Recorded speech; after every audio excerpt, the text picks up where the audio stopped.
Alexander, leave her alone! Don't touch her!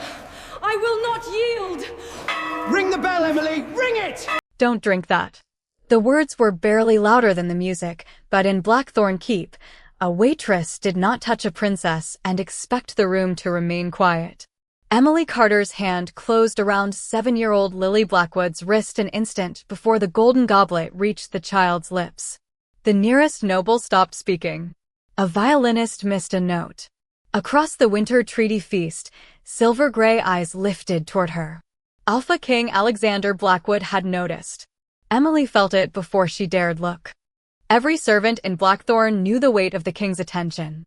"Let go of me," Lily whispered, more surprised than frightened. "One moment, Your Highness." Emily carefully lowered the goblet. A murmur traveled along the royal table. Lord Marcus Vane, seated 3 places away, leaned back with visible irritation. Has the kitchen staff forgotten its place? Emily ignored him. Her heart beat hard beneath the plain cream linen of her dress. She tilted the goblet beneath the chandelier light. Something moved inside. Small. Dark. Emily reached for a clean spoon and lifted out a struggling honeybee. Lily's eyes widened. Oh. The bee crawled weakly across the silver before Emily carried it toward the open window. A few nobles laughed. Not warmly. Marcus smiled into his wine. The kingdom survives another assassination. Emily's cheeks burned. She knew better than to answer. She returned to Lily, replaced the goblet with a fresh one, and bowed. "My apologies, Your Highness." Lily grinned. "You saved me from being stung on the tongue. That would have made tomorrow's lessons difficult. I could tell Mistress, and I was medically forbidden from grammar." Emily almost smiled. "Then I have done your tutor a terrible injustice." Lily giggled. At the head of the table, Alexander watched them. Emily immediately lowered her gaze. The Alpha King was difficult not to notice. Tall even while seated, broad-shouldered beneath a black fur-lined cloak, he seemed less dressed for a feast than prepared to leave for war at any moment. Candlelight sharpened the planes of his face and caught silver in his gray eyes. He did not smile. Emily had never seen him smile. She had worked in Blackthorn Keep for 8 months and had learned that King Alexander did not waste expressions, especially where Lily was concerned. The queen had been dead for 4 years. Everyone knew that much. Everyone also knew that the fastest way to discover how dangerous Alexander Blackwood could become was to threaten his daughter. Emily moved away from the royal table. Invisible again. That was safer. Servants traveled through noble gatherings like shadows, present everywhere, remembered nowhere. Emily had become good at it. She knew which lord drank too quickly, which lady secretly fed meat to the hounds beneath the table, which councilman touched his ring whenever he lied. Observation was part of serving. You learned to see a raised hand before someone called, an empty cup before someone complained, anger before it became a broken plate. Emily carried a tray toward the western tables. Then she saw him. A servant stood near the musicians. Male. Perhaps 30. Brown tunic. Black trousers. Ordinary enough. But Emily had never seen him before. Blackthorn employed more than 100 servants, and Emily certainly did not know all their names. Still, something felt wrong. He carried his tray too high. A kitchen servant balanced weight near the hip or shoulder. This man held it in front of his chest like a shield. Emily slowed. His boots were wrong too. Clean leather. No kitchen grease. No flour. No melted snow from the servant's entrance. His hands were worse. No burns. No cuts. No roughened fingertips.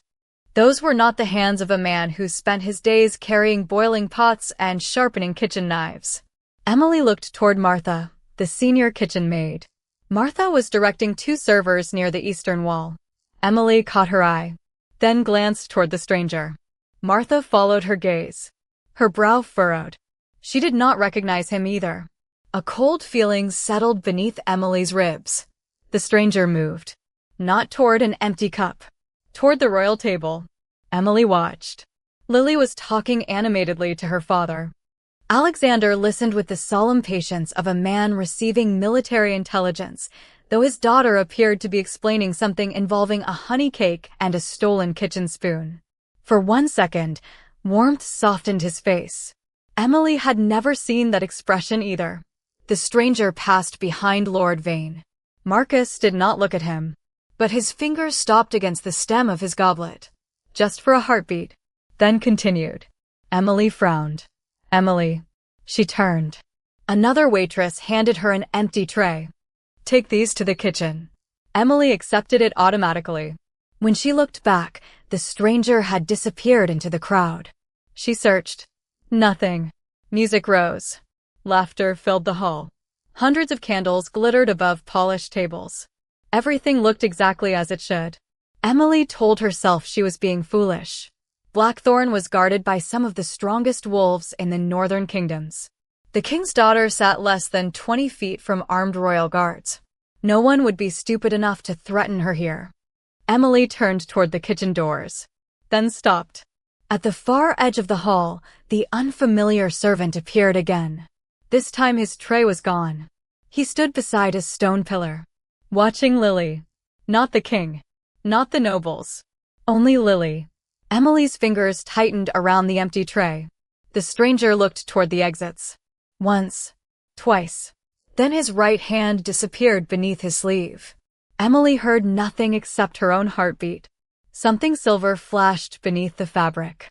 Gone almost immediately. Her mouth went dry. Across the room, Lily laughed at something her father said. Alexander leaned toward his daughter. Neither of them saw the man begin moving.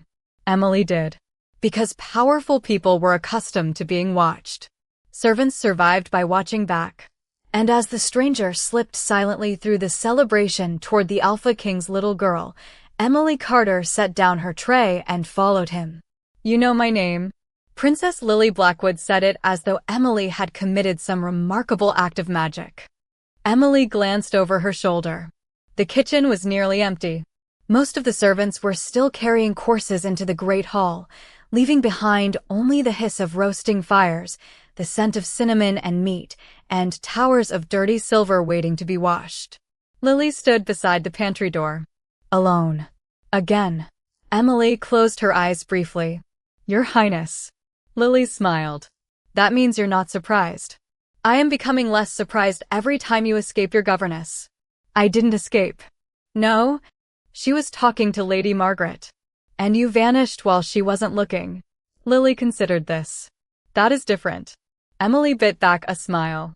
Only an hour had passed since she had noticed the unfamiliar servant watching Lily during the feast. She had followed him through the crowd, but a procession of musicians blocked her path. By the time Emily reached the western doors, he was gone. She had told Martha. Martha had quietly informed a guard. Nothing had been found. No stranger. No missing uniform. No weapon. Emily had begun wondering whether exhaustion had made her imagine the flash beneath his sleeve. Then Lily appeared in the kitchen. Emily's unease returned immediately. You should be in the Great Hall. I was hungry. There is enough food in that hall to feed half the kingdom. Not honey cake. Emily stared at her. Lily stared back. You came all this way for cake? Your cake. That's often something Emily had been trying not to feel. Months earlier, she had met Lily in this same kitchen wearing a plain brown cloak and muddy boots. Emily had assumed she was the daughter of a castle clerk. The girl had been sitting behind a flour barrel, crying because she had lost a wooden horse. Emily helped search for it. When they failed, she divided the last honey cake from the servant's supper and gave the child half. Only later had 3 terrified royal guards stormed into the kitchen. Emily had nearly dropped dead when they addressed the little girl as princess. Lily had never forgotten. Apparently neither had Emily. She opened the pantry. 1 piece. 2. 1. 1 large piece. You negotiate like your father. Lily grinned. Emily cut a small square. Lily frowned. That is not large. It is enormous by kitchen standards. You're lying. To a princess? Never. Lily accepted it anyway. Emily crouched so they were eye level. Listen to me. You cannot wander tonight. Lily stopped chewing. Why? Emily hesitated. She did not want to frighten her. Because the castle is crowded. It's always crowded. With strangers. Lily studied her face. Did something happen? Emily thought of clean boots, unmarked hands, a silver flash. No, the lie felt wrong. So she corrected it. I saw someone I didn't recognize.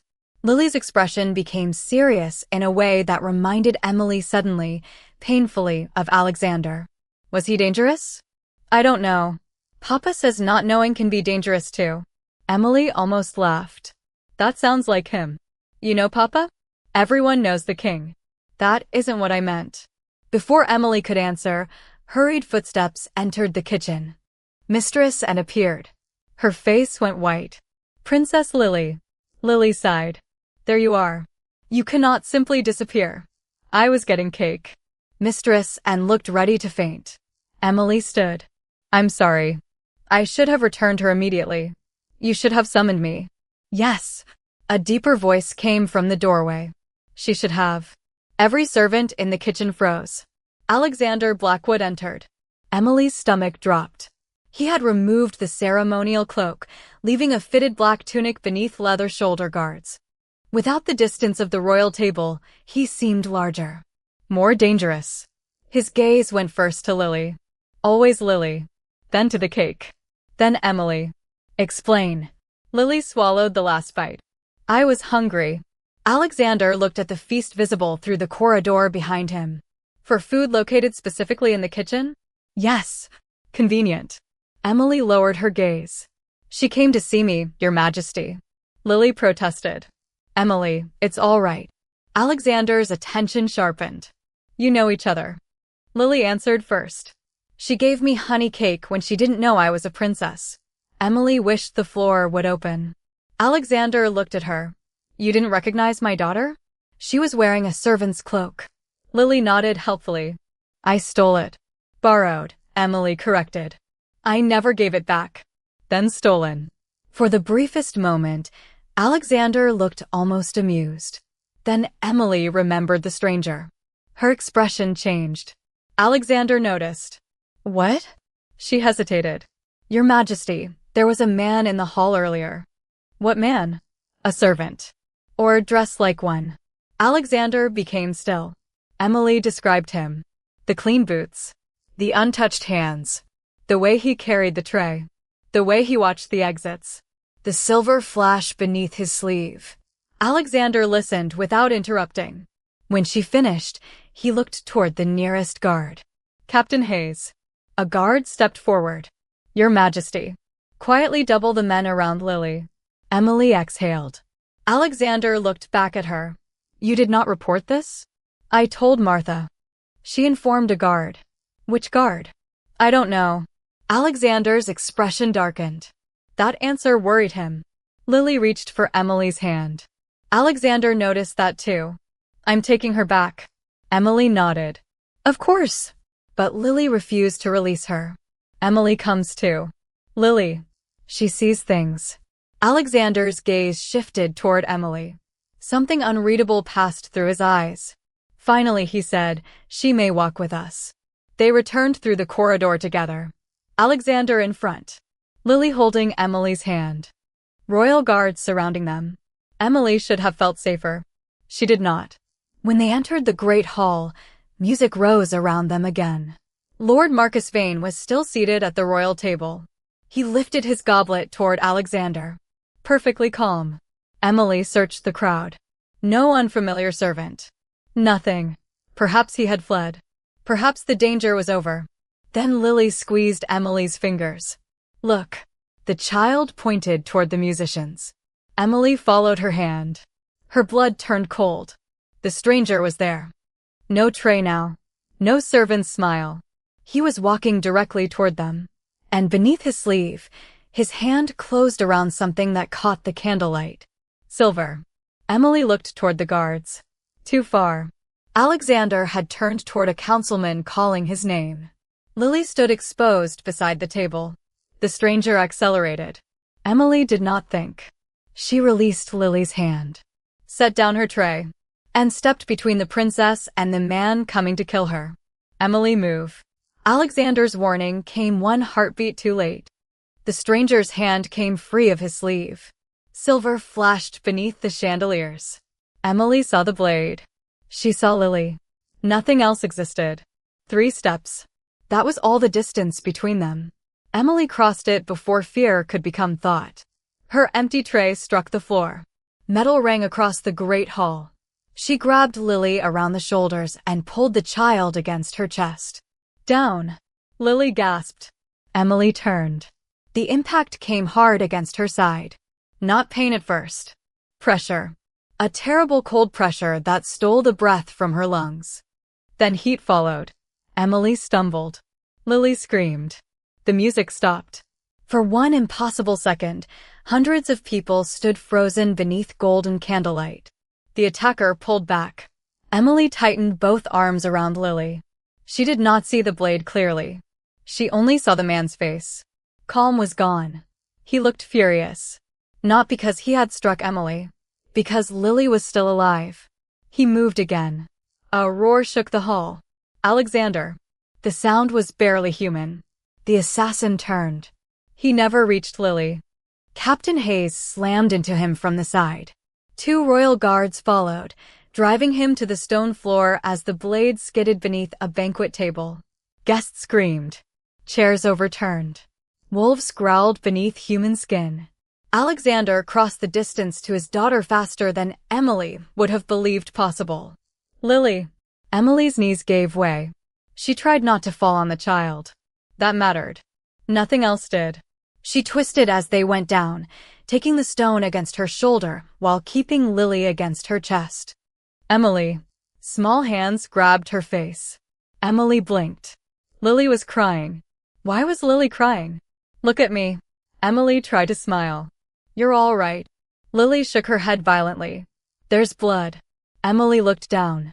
A dark stain was spreading across the side of her cream dress. Oh, so that explained the warmth. Alexander dropped to his knees beside them. Lily.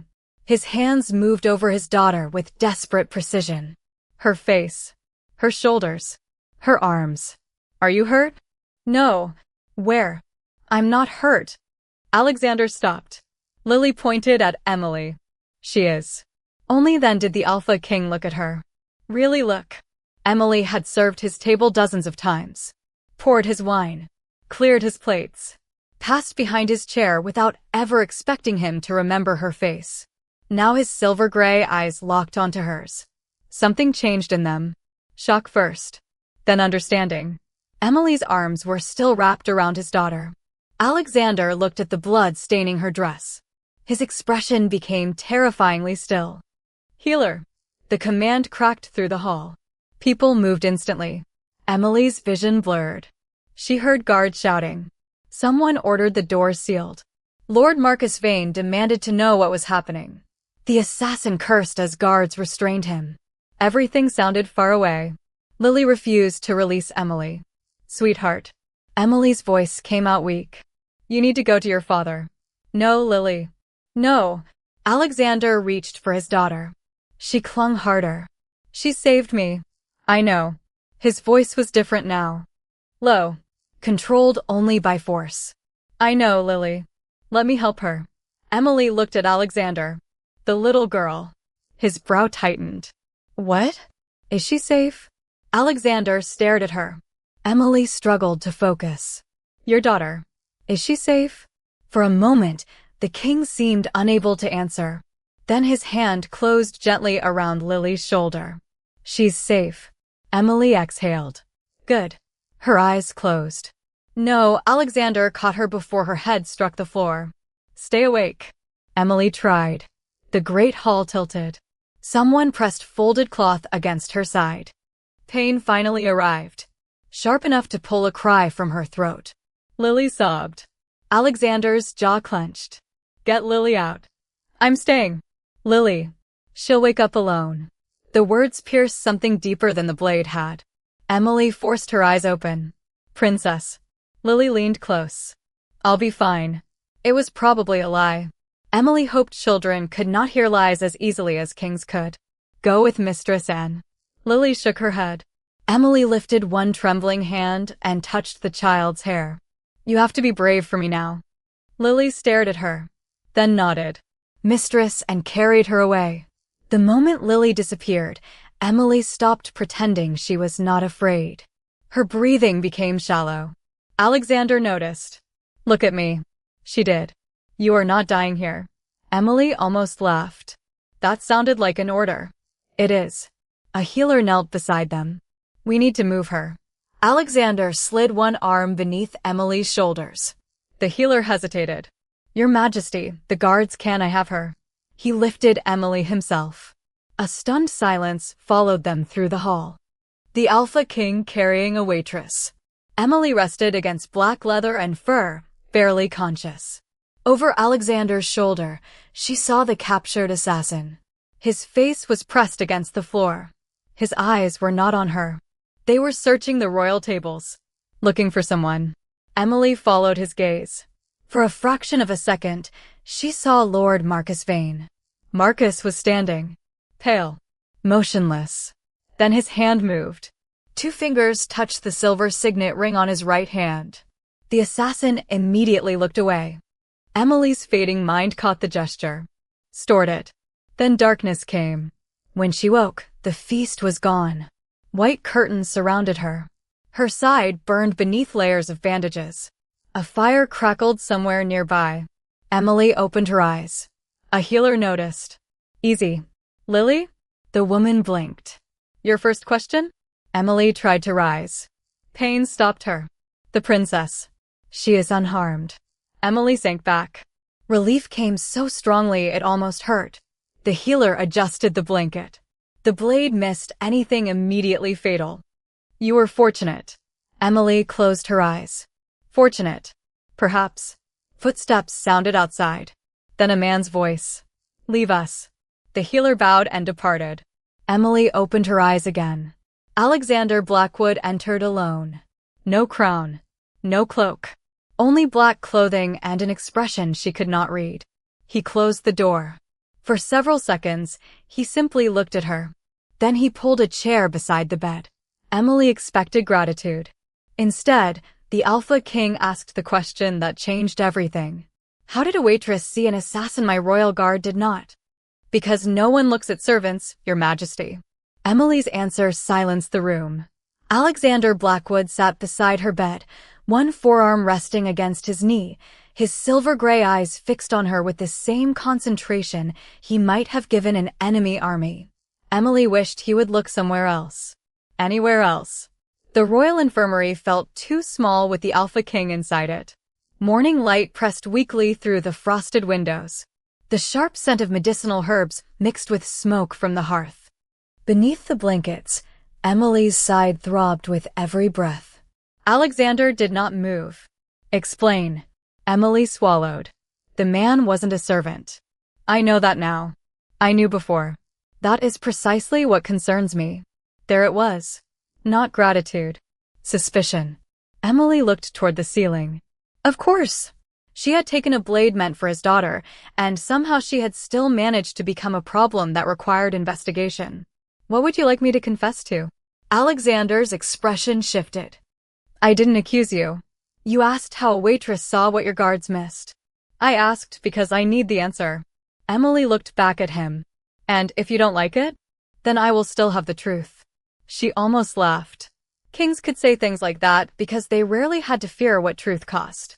Emily adjusted herself against the pillow and immediately regretted it.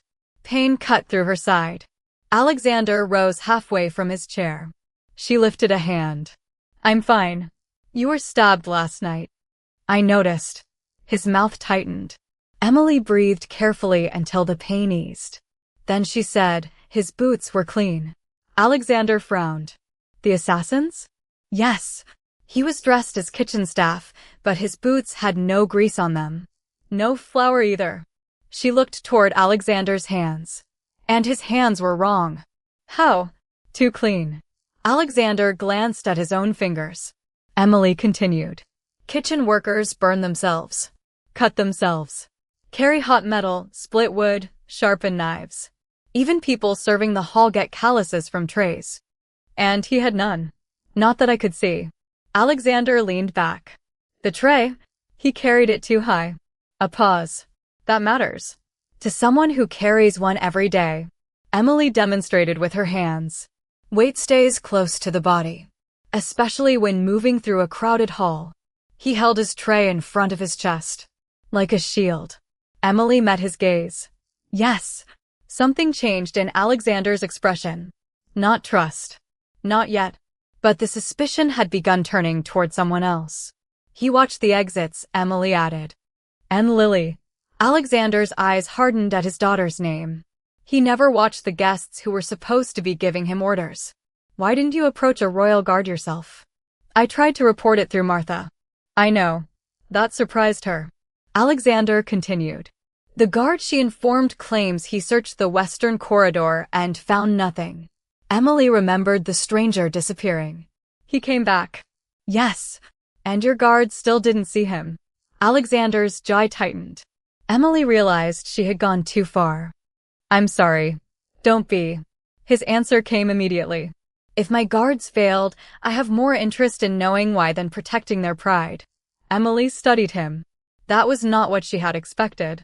Alexander stood and walked toward the window. You said something else before you lost consciousness. Emily's stomach tightened. What? You were looking at the royal table. She remembered Silver. The assassin restrained on the floor. His eyes searching. Marcus Vane touching his ring. Emily went still. Alexander noticed. What did you see? I'm not certain. Tell me anyway. Emily hesitated.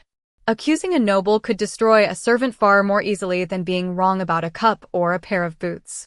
I saw the attacker looking toward someone. Who? Emily did not answer. Alexander turned fully toward her. Emily. Hearing her name from him felt strange. Too direct. She lowered her voice. Lord Marcus Vane. Silence. Alexander's face revealed nothing. He looked at Vane? Yes. And Vane.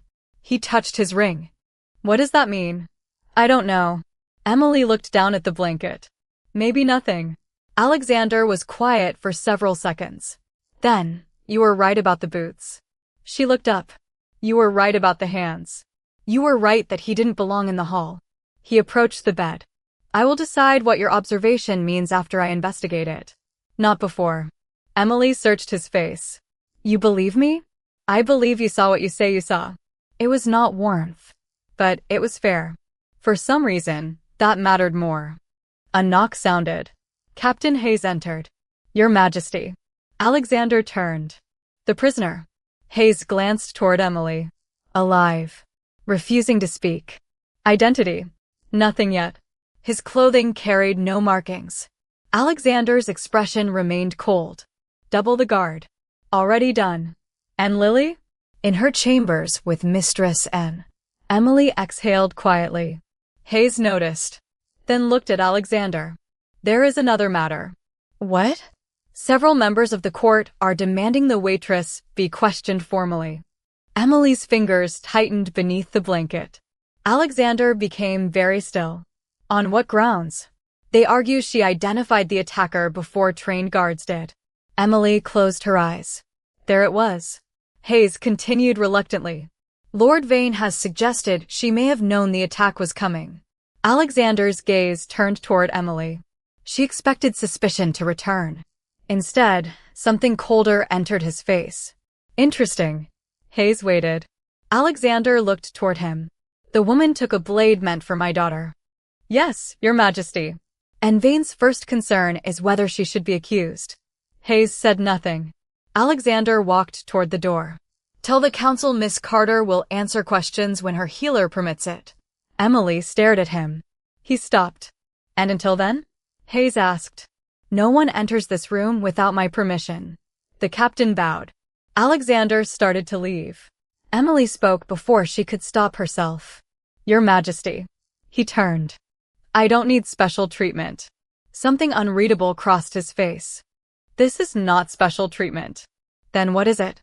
Alexander looked at the bandages beneath her blanket. Security. Emily almost smiled. Of course. A king could protect someone without admitting it sounded like protection. Then the door opened again. A small figure slipped beneath Captain Hayes's arm. Lily. Mistress, and cried from the corridor. The princess ignored her. She ran straight past her father. Straight to Emily.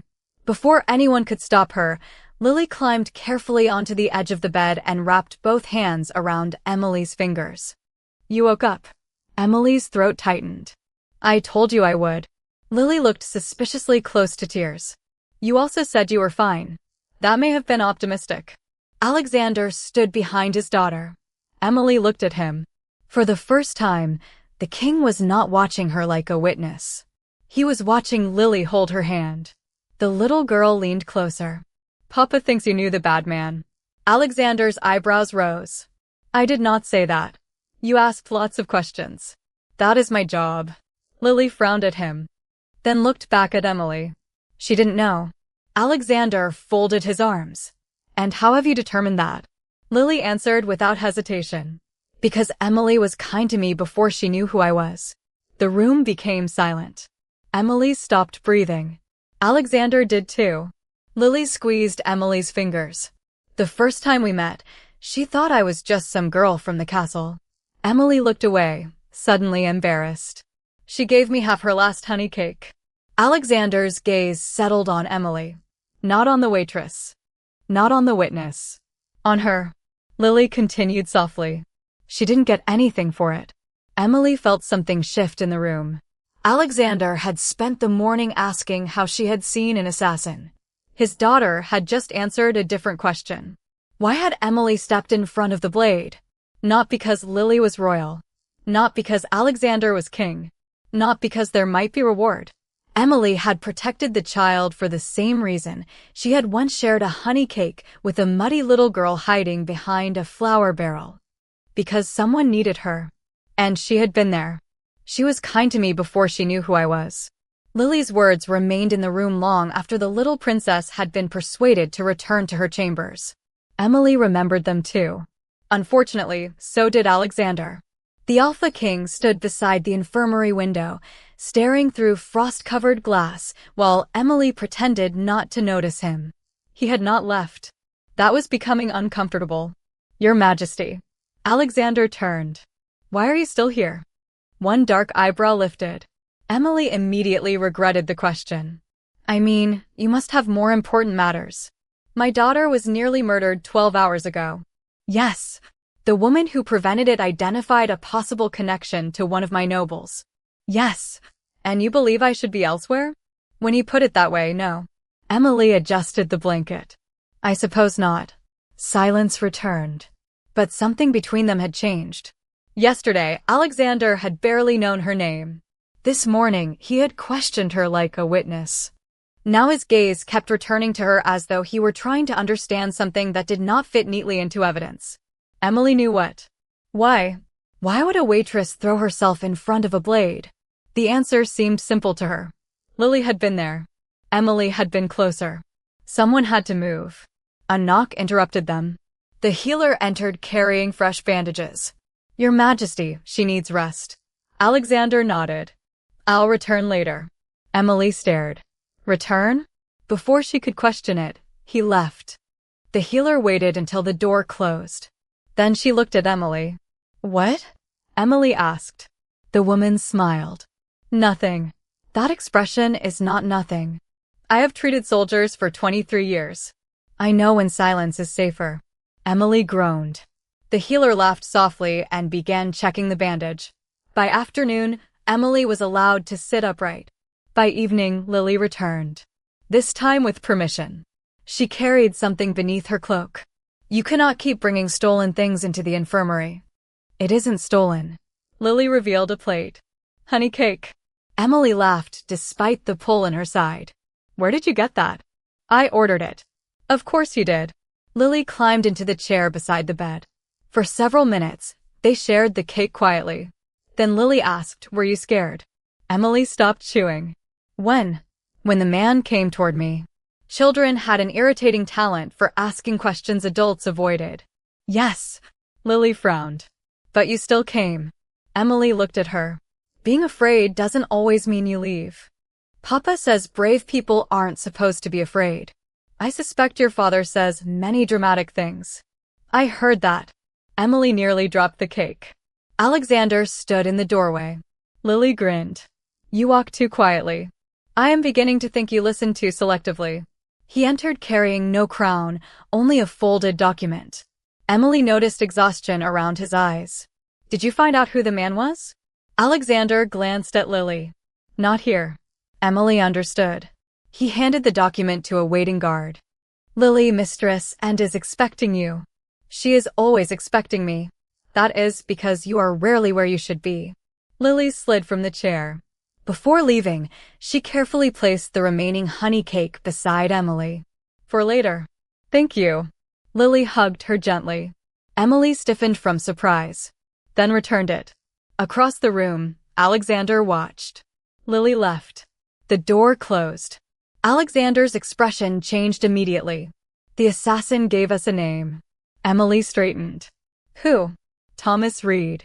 Former mercenary. Former. He disappeared from military records 3 years ago. Did he say who hired him? No, Alexander's jaw tightened. He refuses to answer questions. Emily thought of Marcus. The ring. I have people investigating Vane. You believe he could be involved? I believe accusations without evidence are dangerous. Emily nodded. Fair again. Alexander crossed toward the fire. Vane claims you invented what you saw because you want royal favor. Emily almost laughed. I was stabbed for royal favor? Apparently your plan is unusually committed. She looked at him. There it was. The smallest trace of dry humor. It vanished quickly. Alexander continued. Others have suggested you arrange the attack so you could stop it. Emily's smile disappeared. Do you believe that? No, the answer came so quickly she stared. Alexander looked directly at her. My daughter told me something this morning that mattered. Emily knew immediately. She was kind before she knew who I was. Alexander nodded. She told me about your first meeting. It was half a cake. To Lily, it wasn't. Emily looked toward the untouched piece beside her. Alexander's voice lowered. Most people who approach my daughter know exactly who she is. They bow differently, speak differently, smile differently. She's 7. She is also heir to Blackthorn. That doesn't mean she should have to be princess every minute. Alexander became still. Emily realized she had just criticized the upbringing of the Alpha King's daughter. Again. I apologize. Stop doing that. What? Apologizing whenever you say something honest. Emily blinked. That seems dangerous advice to give a servant. Something in Alexander's expression hardened. Not at her. At the word. Is that what you believe you are? Emily frowned. I am a servant. That was not my question. She looked away. The answer lived somewhere she did not like examining. Useful. Quiet. Replaceable. That was what servants like Emily learned to be. If I do my work well, she said carefully, people have no reason to notice me. Alexander watched her. And you prefer that? It makes life easier. Did being unnoticed make last night easier? Emily had no answer. A sudden commotion sounded outside. Boots. Voices. Then Captain Hayes opened the door without knocking. Alexander turned sharply. What happened? Hayes's face was grim. The prisoner. Emily felt cold. What about him? Alexander asked. Hayes hesitated. He collapsed in his cell. Poison? We believe so. Alexander's entire body went still. Was anyone allowed near him? Only guards. Silence. Emily understood. Someone inside Blackthorn had silenced the assassin. Hayes continued. We found something beneath his mattress. He held out a small leather pouch. Inside was a broken piece of silver. A crest had been stamped into it. Emily leaned forward. Her breath stopped. She knew that crest. She had seen it reflected beneath candlelight. Not on Marcus Vane's ring. On the assassin himself. Alexander noticed her reaction. You recognize it. Emily stared at the broken silver. A black hawk beneath 3 stars. Then memory returned with terrible clarity. The assassin looking toward the royal table. Marcus touching his ring. The silver ornament at the attacker's belt. Same shape. Same crest. Emily whispered, yes. Alexander came closer. Where? Her eyes lifted toward his. Last night. She swallowed. On the man who tried to kill Lily. Alexander's expression darkened. Emily looked again at the crest. Something was wrong. She had thought the assassin looked at Marcus for instruction. But now another possibility emerged. Perhaps he had not been looking for permission. Perhaps he had been checking whether Marcus had seen him fail. And if Marcus had ordered the attack, then the man in the cell had not died to protect a secret. He had died because someone inside the castle was still giving orders. If Marcus Vane knows I recognize that crest, he already knows I'm dangerous to him. Emily heard the words leave her mouth and immediately wished they belonged to someone braver. Alexander did not reassure her. That frightened her more. The Alpha King stood beside the infirmary bed, holding the broken silver clasp between two fingers. The Black Hawk beneath 3 stars caught the firelight. Captain Hayes remained near the door. "House Vane?" he asked. Alexander shook his head. "No, the crest is older." He turned the fragment over. "The Ashford Company." Hayes's expression changed. Emily noticed. "What is that?" "A mercenary company," Alexander said. "Disbanded 3 years ago. The same year Thomas Reed disappeared from military records." Emily understood. "And Marcus?" Alexander looked toward Hayes. "Vane financed them during the Eastern Border conflict." Silence settled over the room. Not proof, but no longer coincidence. Emily remembered Marcus at the feast. The fingers against his ring. The assassin looking toward him. Alexander handed the clasp to Hayes. "Nothing changes publicly." Hayes nodded. "Watch Vane. Watch everyone who speaks to him. And Miss Carter?" Alexander's eyes moved to Emily. "She remains here." Emily frowned. "I'm well enough to return to the servants' quarters." "No," the answer came too quickly. She stared at him. Alexander seemed to realize it. "The attacker is dead," he said more evenly. "If someone silenced him, that person may know you saw something." "I'm not important enough. Stop." Emily fell silent. Alexander approached the bed. "You took a weapon meant for the heir to Blackthorn. You identified the assassin before my guards did. You may be the only witness connecting him to whoever arranged the attack." His voice lowered. "You are important to them now." Emily looked down. To them. Danger had accomplished what kindness never had. It had made people notice her. The thought left a bitter taste. Alexander seemed to read something in her expression. "What?" "Nothing, Emily." She almost smiled. "You told me to stop apologizing whenever I'm honest." "I did. You may regret that." "Try me." Emily looked at him. "I spent 8 months in this castle without most nobles knowing my name. Now half the court is discussing whether I'm a hero or a conspirator." Alexander's jaw tightened. "I preferred being invisible." His answer came quietly. "Invisibility did not protect you." "No," Emily touched the blanket over her bandaged side. "But being noticed nearly got me accused of treason." Alexander had no immediate answer. A knock sounded. Hayes opened the door. A young guard handed him a folded note. Hayes read it. His expression hardened. "What?" Alexander asked. "Vane has requested permission to leave Blackthorn." "When?" "Immediately. He claims his wife is ill." Emily and Alexander exchanged a look. "Denied," Alexander said. Hayes left. Alexander turned toward the window. Emily watched him. "You think he'll run? If he is innocent, he will be offended. And if he isn't? He will make a mistake." By the following evening, Emily could walk. Barely. The healer allowed 10 steps. Emily took 12 out of spite. Alexander discovered this because, apparently, kings had developed an unreasonable interest in the walking habits of injured waitresses. "You were told to rest." Emily froze halfway between the bed and window. "I am resting." "You are standing." "I was resting before I stood." Alexander stared at her. Emily stared back. Then, unexpectedly, he laughed. It was quiet, brief, but real. Emily forgot her pain for a second. Alexander seemed equally surprised by the sound. Then the door opened. Lily entered carrying 3 books. "Good. You're awake." She placed them on Emily's bed. "What are those?" "Stories. For me. For us."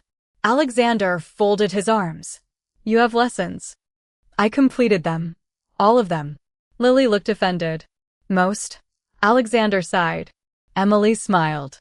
Lily climbed into the chair and opened the first book. For nearly an hour, the Royal Infirmary stopped feeling like a guarded room. Lily read badly. Emily corrected her. Alexander pretended to study reports near the fire. Every few minutes, Emily caught him listening. When Lily finally left with Mistress N, she kissed Emily's cheek. Tomorrow. Emily nodded. Tomorrow. Alexander watched his daughter disappear. She trusts you. Emily closed the book. She's a child. That does not make her foolish. No, Alexander approached. She has not attached herself to anyone since her mother died. Emily's smile faded. I didn't know. She was 3. His voice carried no invitation to pity. Only fact. Emily understood why he watched every doorway. Why guards followed Lily even inside her own home. Power had not made Alexander fearless. It had simply given his fear more soldiers. Emily looked toward the fire. She misses having someone who doesn't look frightened every time she climbs a chair. Alexander almost smiled. She climbs windows too. That seems like information her governess should have. She knows. A bell rang somewhere below. Alexander's expression changed. Footsteps approached. Hayes entered again. This time he carried a sealed envelope. We searched Reed's belongings. Alexander took it. Anything? One letter. The seal had been removed. Alexander read silently, then handed it to Emily. She hesitated. You want me to read this? I want you to look at it. Emily took the parchment. Only 4 lines. No signature. Instructions for where Reed would receive his payment after the feast. Emily studied the handwriting. Nothing. Then she saw the wax residue near the bottom. Black. Pressed into it was the faint outline of a hawk. Her pulse quickened. The same crust. Yes, Alexander said. Hayes added, the payment location belongs to a warehouse controlled through one of Vane's trading companies. Emily looked up. Proof was beginning to take shape. Not enough, but close. Then she remembered something. The ring. Alexander frowned. What about it? Marcus's signet ring wasn't the hawk. No. House Vane uses a silver stag. Emily closed her eyes. The feast returned. Marcus touching his ring. Reed looking away. She had misunderstood the gesture. He wasn't showing Reed a symbol. Alexander waited. He was checking whether the ring was still there. Emily opened her eyes. Why would that matter? Hayes asked. Emily pictured Marcus's hand. Silver band. Large setting. Too large. Her breath caught. Because it wasn't only a ring. Alexander's gaze sharpened. Emily whispered, it opened. Silence. She remembered serving Marcus wine earlier that evening. His thumb had pressed beneath the setting. The top had lifted for a moment. A compartment. Small. Hidden. Alexander understood before she finished. A poison ring. Emily nodded. Hayes went pale. The assassin had died in a guarded cell. No visitor needed to carry poison inside if it had already been concealed somewhere he could reach. Alexander turned toward Hayes. Search every object removed from Reed's cell. Hayes left immediately. Emily looked at Alexander. If Marcus realizes we know, he won't. But if he does? Alexander stepped closer. For the first time, there was nothing uncertain in his expression. Then he will come for the witness. Emily felt the cold settle beneath her skin. Alexander's voice dropped. And this time, I'll be waiting. Princess Lily has been hurt. Emily stopped breathing. The young page stood in the infirmary doorway, pale and breathless, clutching a folded message. What? She fell near the old chapel. Mistress and sent me. Emily pushed the blanket aside. Pain immediately tightened beneath her bandages. The healer crossed the room. You are not going anywhere. Where is she? The old chapel passage, the page answered. She keeps asking for you. That was enough. Emily reached for her wool cloak. The healer caught her arm. Miss Carter, your wound, I can walk. Barely. Emily looked at the page. Where is the king? Council chamber. Of course. Alexander had spent the morning questioning Vane's associates. Emily knew she should send for him. She knew she should wait for guards. Then she imagined Lily frightened and crying somewhere in the cold western wing. I'll be 5 minutes. The healer looked furious. Emily was already moving. The old chapel passage lay beyond the occupied sections of Blackthorn Keep. Each step pulled at her healing side. The page hurried ahead. You said she fell? Yes. Where is Mistress N? With her. Emily frowned. Something felt wrong. Mistress N would never send an unfamiliar page alone. Wait. The boy turned. Emily studied him. She had seen him before. Hadn't she? Maybe. Blackthorn employed dozens of pages. Who gave you the message? Mistress Anne. Directly. He hesitated. Only half a second. Too long. Emily stopped walking. The page ran. Not toward the chapel. Away. Cold swept through her. Emily looked at the folded note still in her hand. She had never opened it. The wax seal was blue. Mistress and used green. Emily turned back. A door slammed behind her. She froze. Footsteps emerged from the shadowed archway ahead. Slow. Unhurried. Lord Marcus Vane stepped into the corridor. Emily's pulse hammered. He wore no ceremonial cloak today. Only a dark wool coat and the silver stag ring on his right hand. You notice everything, Marcus said. Emily backed away. Apparently not everything. His smile held no warmth. You should have stayed in the infirmary. And you should have left when the king denied your request. The smile disappeared. Emily's fear sharpened. Good. Keep him talking. Find an exit. The corridor behind her was locked. To her left stood narrow chapel doors. To her right, a bell rope. 20 feet away. Marcus followed her gaze. No, Emily looked back at him. No, you are considering that bell. I was considering how ugly the curtains are.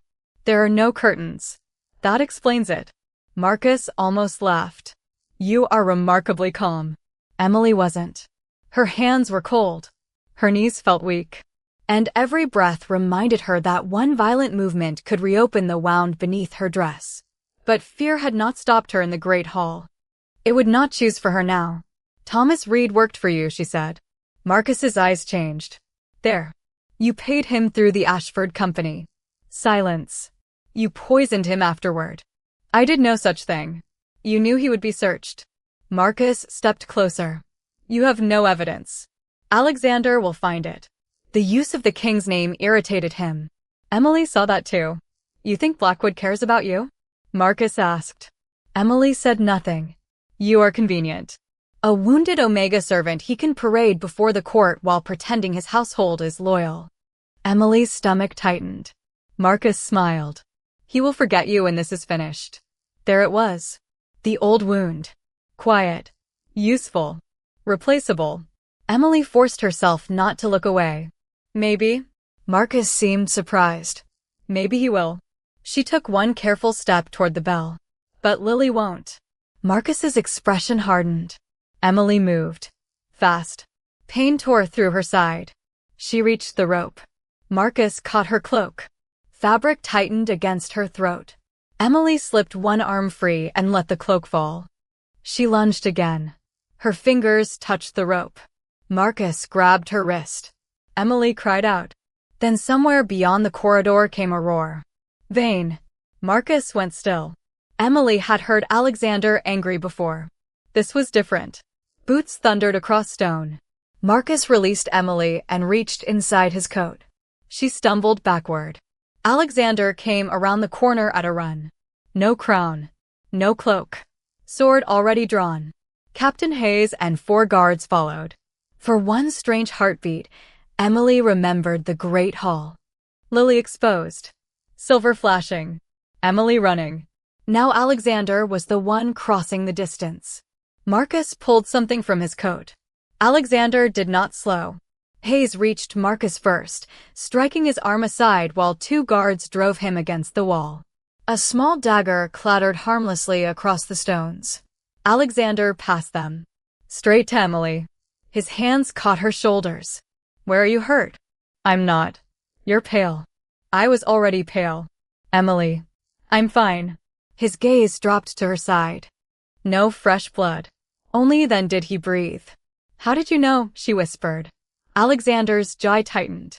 I went to Lily's chambers. Emily stared. She's safe. She was arguing with her governess about arithmetic. Relief nearly folded Emily in half. Alexander studied her. Mistress, and never sent that message. I realized. After leaving the guarded infirmary, Emily winced. That part could have gone better. Behind them, Hayes searched Marcus. He removed several documents. Then the silver ring. Your Majesty. Alexander turned. Hayes pressed beneath the ring's raised stag. The setting opened. Inside was a tiny concealed compartment. Emily stared. Alexander's face became stone. Hayes unfolded one of Marcus's papers. Payment records. Ashford Company. Marcus stopped struggling. The corridor fell silent. Emily looked at Alexander. The trap had been meant to remove the only witness who noticed too much. Instead, Marcus had brought the missing evidence with him. Alexander turned back to Emily. You ran toward my daughter when everyone else froze. His voice was low. Emily could still feel his hands steadying her. Today, you were supposed to let someone else run toward you.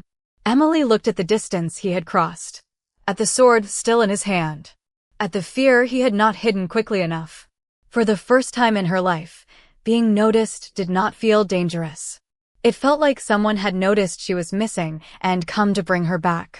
You would trust the word of an Omega waitress over a lord? Marcus Vane's voice carried through the great hall. No one answered. Not immediately. Emily stood beneath the same chandeliers where, 3 nights earlier, she had thrown herself between Lily and a blade. The room looked different now. Or perhaps she did. Her wound still pulled beneath the dark blue dress the healer had insisted she wear instead of servant linen. She could stand without assistance, though every few breaths reminded her not to move too quickly. 2 guards stood behind Marcus. His hands were bound. His silver stag ring rested on the evidence table beside Alexander's throne. The concealed compartment was open. Small. Damning.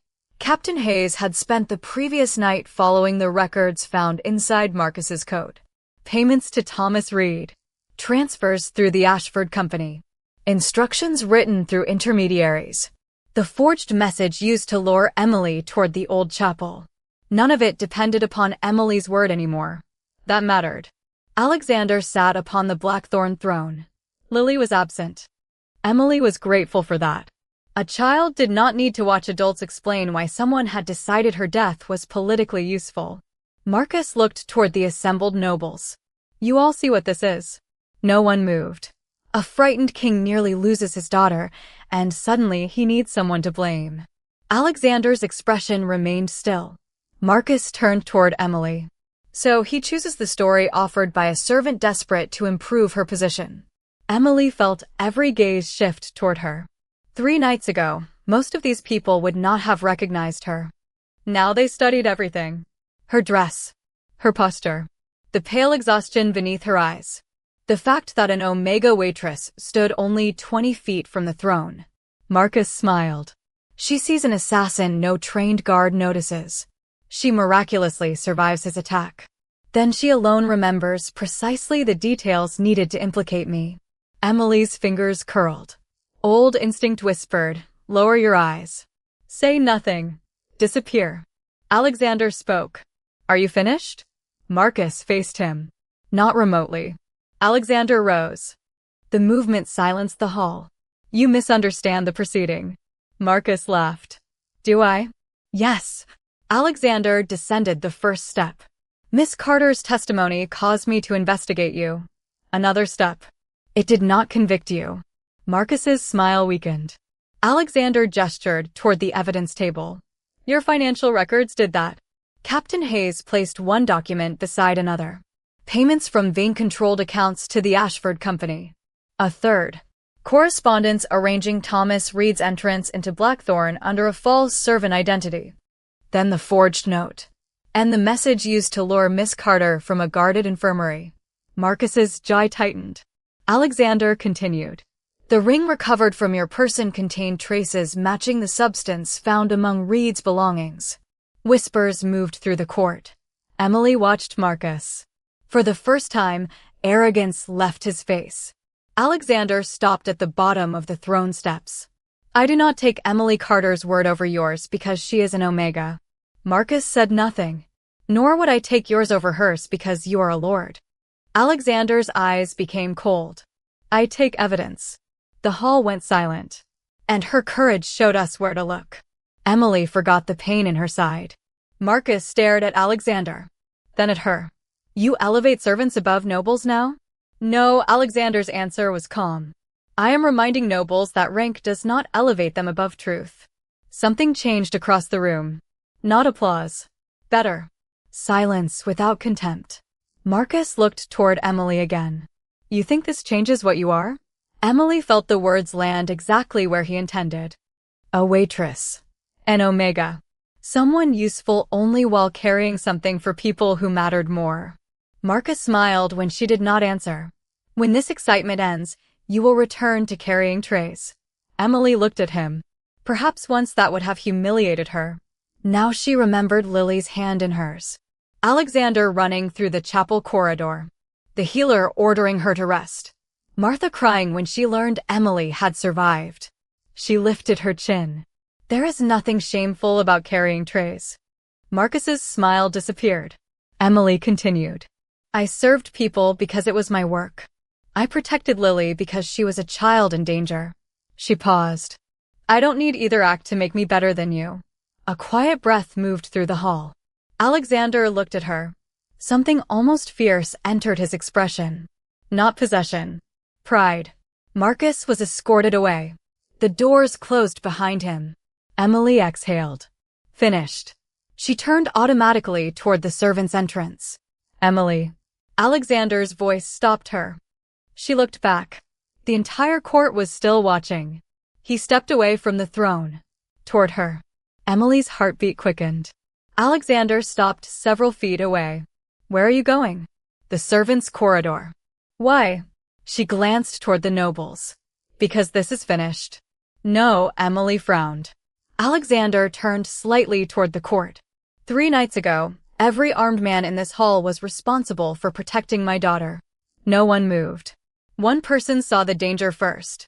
His gaze returned to Emily. She had no title requiring her to act. No oath binding her to the crown. No reason to believe anyone here would remember her name. Emily's throat tightened. Alexander stepped closer. Yet she moved. He extended his hand. Not as a king summoning a servant. Palm upward. An invitation. Emily stared at it. What are you doing? Something I should have done before. His voice softened. Stand beside me. The hall seemed to stop breathing. Emily looked at his hand. Then at Alexander. She could refuse. She realized that immediately. He had deliberately made certain of it. No command. No royal order. Just a choice. Emily placed her hand in his. Alexander's fingers closed gently around hers. He led her toward the throne. Not behind it. Beside it. The same nobles who had once looked through Emily now had no choice but to see her. She expected satisfaction. Instead, she felt something quieter. She had spent years believing worth meant being useful without becoming inconvenient. Carry the tray. Clean the table. Do the work. Do not demand space. But Alexander had not asked her to carry anything. He had simply asked her to stand. Lily appeared at the gallery railing above. Apparently someone had failed spectacularly at keeping the princess away. Emily. Every head lifted. Lily waved. Emily laughed before she could stop herself. Alexander closed his eyes. Her governess is going to resign. She won't. How do you know? Because Lily needs her. Alexander looked at Emily. And what do you need? The question caught her completely unprepared. No one had asked that in a very long time. Emily looked toward their joined hands. Then toward the empty space beside the king. For once, she did not answer with what would make someone else's life easier. I think, she whispered, I need time to figure that out. Alexander nodded. Then take it. No disappointment. No command. Only room. And standing beside the most powerful man in Blackthorn, Emily finally understood something she had never learned while moving invisibly through crowded halls. Being needed was not the same as being valued. And perhaps, for the first time, she was beginning to learn the difference. I think someone has made a mistake. Emily Carter stood at the entrance to the Great Hall with an empty serving tray in her hands. 3 weeks had passed since Marcus Vane had been taken from Blackthorn Keep. 2 weeks since the healer had removed Emily's final bandage. And exactly 1 morning since she had been officially permitted to return to work. She had expected relief. Instead, the moment she entered the hall, every servant looked at her strangely. Martha hurried across the floor. "Give me that." Emily tightened her grip on the tray. "Why?" "Because I enjoy carrying trays." "You hate carrying trays." "Today I've discovered a passion for them." Martha pulled. Emily held on. "Martha." "Emily." "What is happening?" Martha glanced toward the royal table. Emily followed her gaze, then stopped. There were usually 2 chairs at breakfast. Alexander's. Lily's. Today there were 3. The third stood between them. Empty. Emily looked at Martha. "No," Martha smiled. "Yes." "No, take it up with the king." "I intend to." Emily surrendered the tray. Across the hall, Lily spotted her. "Emily." The princess jumped from her chair. Alexander caught the back of her dress before she could sprint down the steps. "Walking." Lily sighed dramatically, then walked for approximately 4 steps before running anyway. She collided gently with Emily. "You're late." "I work here." "Not today." Emily looked toward Alexander. He remained seated, watching them over a cup of tea. "That," Emily said, "appears to be the source of the problem." Lily took her hand. "There's breakfast." "I can see that." "You're sitting with us." "I can also see that." "Good." Emily allowed herself to be dragged toward the royal table. Every noble present was watching. 3 weeks ago, that would have made her want to disappear. Today it merely annoyed her. Alexander rose as she approached. Emily stopped before the empty chair. "I think someone has made a mistake." Lily climbed into her own seat. "I didn't." Emily looked at Alexander. "You arranged this?" "I allowed it." "Coward." Several nobles audibly inhaled. Alexander's mouth twitched. Lily laughed. Emily lowered her voice. "Your Majesty, I am supposed to be working." "You nearly died." "That does not permanently excuse me from employment." "No, then why did Martha steal my tray?" "I suspect because she was instructed to." "By whom?" Alexander looked toward Lily. Lily became fascinated by her bread. Emily closed her eyes. "Of course." Alexander pulled out the empty chair. Emily did not sit. "I don't want everyone treating me differently." "They already do." "I noticed." "Does that bother you?" Emily considered the question. "Yes." Alexander nodded. "Then decide which differences you will accept." She looked at him. He had learned. He was not telling her what she needed. He was asking. Emily touched the back of the chair. "What does sitting here mean?" "For breakfast." "For everything." Alexander became serious. "It means you are welcome." "That's all." "That is enough for today." Lily leaned across the table. "And tomorrow?" Alexander glanced at her. "We are negotiating 1 morning at a time." Emily smiled, then sat. The room did not collapse. No ancient law shattered. No noble fainted. Although Lord Harrington looked dangerously close. A servant approached Emily with tea. Instinctively, she reached to take the pot. The servant blinked. Emily blinked. Then both laughed quietly. Breakfast continued. Lily talked about horses. Alexander attempted to make her eat eggs. Lily attempted to hide them beneath bread. Emily pretended not to notice until Alexander caught her helping. "You are encouraging treason." "She dislikes eggs." "She needs protein." "She has eaten half your bacon." Alexander looked down. His plate was suspiciously empty. Lily smiled innocently. For a few minutes, Blackthorn's royal table did not feel royal. It felt like breakfast. Emily realized how rare that probably was. Afterward, Lily ran ahead into the courtyard with Mistress N. Snow had begun melting from the stone paths. Thin streams of water glittered beneath the morning sun. Emily stepped outside. Alexander followed. She heard him before he spoke. "Will you walk with me?" Emily turned. The question felt strangely familiar. Not because he had asked it before. Because she understood what he was doing. Offering. Never ordering. Is that a royal command? No, Alexander's expression softened. I was hoping it wouldn't need to be. Emily looked toward Lily. The child was chasing a bird across the courtyard while mistress and begged her to avoid puddles. Emily began walking. Alexander fell into step beside her. Not ahead. Beside. For several moments, neither spoke. Then Alexander said, I owe you something. You already cleared my name. That was justice. Not repayment. You protected me. That was my responsibility. Emily looked at him. You seem determined to make this difficult. I have been told I am talented at that. She smiled. Alexander stopped beneath a bare cedar tree. Emily stopped too. His expression became serious.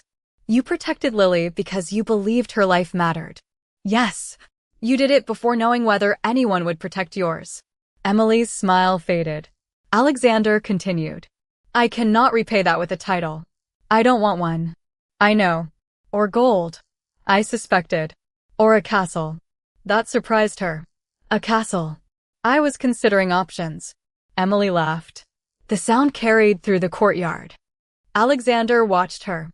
For once, he did not look like a king studying a problem. He looked like a man who had found something unexpectedly precious and was trying not to frighten it away. Emily's heartbeat changed. He noticed. Of course he did. Alpha. But he did not step closer. I can offer you something else, he said. What? A choice. Emily waited. Remain in the household if you want. Return to the kitchens if that is truly where you wish to be. Study with the royal clerks. Work with the steward. Leave Blackthorn entirely. His voice softened. No decision will change what you did for Lily. And none will change your worth here. Emily looked away. For years, she had believed being useful was the closest someone like her came to being valued. Alexander had finally understood the difference. Now she was learning it too. What if I don't know what I want yet? Then you have time. Emily looked toward Lily again. The little girl waved wildly. Emily waved back. I know one thing. Alexander waited. I'd like to stay. Something warm entered his eyes. At Blackthorn. Emily looked at him. For now. Alexander nodded. For now. They continued walking. Ahead of them, Lily jumped directly into the puddle mistress and had forbidden. Water exploded over her boots. Emily laughed. Alexander groaned. Neither hurried to stop her. The distance between Emily and the Alpha King had once been the length of a banquet hall. Then 3 steps between a child and a blade. Then a guarded infirmary door. Then an empty chair. Now there was barely the width of a hand between them. Alexander did not reach for hers. Emily noticed. After several more steps, she closed that final distance herself. Her fingers slipped gently into his. Alexander looked down. Then at her. He said nothing. He did not need to. Lily turned around, saw their joined hands, and smiled as though she had known the ending long before either of them. Emily smiled back. Power could fill a castle with guards. It could command armies, seal gates, and make entire courts bow. But the loyalty that had saved Lily had begun with half a honey cake given to a frightened child. And the love beginning quietly beneath the winter sun would not be commanded either. It would be earned.